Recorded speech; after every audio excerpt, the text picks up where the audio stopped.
Hallelujah, സോയേ ഫൂസ് എന്നാണ് അത് ഗ്രീക്കിൽ പറയുന്നത്. ആ ജീവൻ എന്താണ്? ഈ ലോകത്തിലെ എല്ലാ അന്ധകാരത്തെയും മാറ്റുവാൻ യോഗ്യമായ വെളിച്ചം. Praise the Lord. എല്ലാ ഇരുട്ടിനെയും മാറ്റുവാൻ കഴിയുന്ന ഒരേ ഒരു സത്യ വെളിച്ചം. 9-ാം വാക്യം, ഏത് മനുഷ്യനെയും പ്രകാശിപ്പിക്കുന്ന സത്യ വെളിച്ചം ലോകത്തിലേക്ക് വന്നുകൊണ്ടിരുന്നു. 10-ാം വാക്യം, അവൻ ലോകത്തിലുണ്ടായിരുന്നു, ലോകം അവൻ മുഖാന്തരമുളവായി, ലോകമോ അവനെ അറിഞ്ഞില്ല. 11-ാം വാക്യം, അവൻ സ്വന്തത്തിലേക്ക് വന്നു, സ്വന്തമായവരോ അവനെ കൈക്കൊണ്ടില്ല. 12-ാം വാക്യം നമ്മുടെ സ്വന്തം. കാണാതെ പറ എന്റെ കൂടെ, അവനെ കൈക്കൊണ്ട് അവന്റെ നാമത്തിൽ വിശ്വസിക്കുന്നവർക്കും ആരായി തീർന്നു നമ്മൾ? പറ, what is our position now? നമ്മുടെ പൊസിഷൻ എന്തുവാ? We are the children of God. നമ്മൾ ദൈവത്തിന്റെ മക്കളായി തീർന്നു. 2 കരം ഉയർത്തിയെന്ന് സ്തോത്രം പറ. മക്കളാക്കി തീർത്തിയ ദൈവത്തിന്റെ കൃപ, മക്കളായി തീർത്ത ദൈവത്തിന്റെ കൃപ. യോഗ്യതകളൊന്നും പറയാനില്ലാഞ്ഞപ്പോൾ ശ്രേഷ്ഠന്മാരും അറിവുള്ളവരും കഴിവുള്ളവരും ഒത്തിരി പേരുണ്ടായിരുന്നപ്പോൾ ഒരു യോഗ്യതയില്ലാത്ത നമ്മളെ സ്വർഗീയ പിതാവിന്റെ മക്കളാക്കി തീർത്തു. ഇതങ്ങോട്ട് പറഞ്ഞു വന്നിട്ട് പറയുകയാണ് 13-ാം വാക്യം, അവർ ആരാണ്? ദൈവമക്കളായി തീർന്നവർ.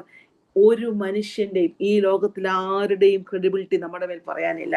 പുരുഷന്റെ ഇഷ്ടത്താലോ ജഡത്തിന്റെ ഇഷ്ടത്താലോ രക്തത്തിൽ നിന്നോ ഒന്നുമല്ല, ദൈവത്തിൽ നിന്നും ജനിച്ചു. 14-ാം വാക്യം, വചനം ജഡമായി തീർന്നു.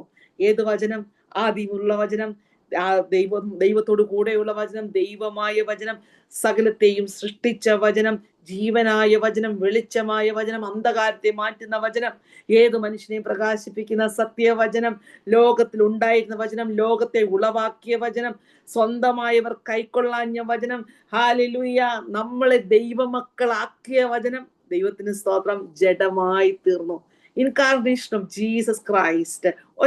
വാക്യം കൊണ്ട് യോഹന്നാൻ സമർത്ഥിക്കുകയാണ്, കൃപയും സത്യവും നിറഞ്ഞവനായി നമ്മുടെ ഇടയിൽ പാർത്തു. ഞങ്ങൾ അവന്റെ തേജസ് പിതാവിൽ നിന്നും ഏകജാതന്റെ തേജസ്സായി കണ്ടു. 16-ാം വാക്യം നമ്മുടെ സ്വന്തം. കാണാതെ പറ, അവന്റെ നിറവിൽ നിന്നും നമുക്ക് എല്ലാവർക്കും കൃപമേൽ കൃപ ലഭിച്ചിരിക്കുന്നു. കരം നിർത്തി സ്തോത്രം പറഞ്ഞു. എവിടുന്നാ കൃപയുള്ളത്? കൃപയും സത്യവും നിറഞ്ഞവനായ ക്രിസ്തു മഹത്വത്തിന്റെ പ്രത്യാശയായി നമ്മിൽ വസിക്കുമ്പോൾ. കൊലോസ്യർ 1:27. പൗലോസിന്റെ ദൈവശാസ്ത്രമാ, ക്രിസ്തു ശാസ്ത്രത്തിന്റെ ആഴമാ പൗലോസിന്റെ. മഹത്വത്തിന്റെ പ്രത്യാശയായ ക്രിസ്തു, Christ the hope of glory is in me, in you, എന്നിൽ വസിക്കുന്നത് മഹത്വത്തിന്റെ പ്രത്യാശയായ ക്രിസ്തു. അപ്പോൾ ഹല്ലേലൂയ, ആ നിറവിൽ നിന്ന് നമുക്ക് എല്ലാവർക്കും കൃപമേൽ കൃപ ലഭിച്ചിരിക്കുന്നു. ദൈവത്തിന് സ്തോത്രം. ഈ കൃപമേൽ കൃപ ലഭിച്ചിരിക്കുന്ന നാം ഓരോരുത്തരും ശ്രദ്ധിക്കണമേ, നാം ഓരോരുത്തരും കർത്താവ് നമ്മിൽ നിന്നും പ്രതീക്ഷിക്കുന്നത് ആ ഇന്റിമേറ്റ് റിലേഷൻഷിപ്പിൽ കർത്താവിനോട് കൂടി ആയിരിക്കുക എന്നുള്ളതാണ്. ഇനിയുമാണ് നമ്മുടെ കഥാപാത്രത്തിൽ